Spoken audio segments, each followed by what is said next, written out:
back at you with another video from 80s Nut. Today's video is of a Sanyo mini compact boombox in purple with a bunch of really cool chrome accents. It's obviously a dual cassette, has a high-speed dubbing, has your treble, bass, and balance control, has dual microphone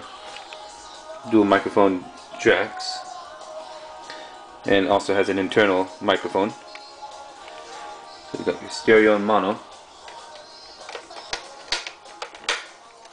It's a light purple, but still kind of a bright color. Can't get a good shot of the bright color on the inside of that purple. It takes 6 C batteries to power this thing up, and does not have your input and output jacks.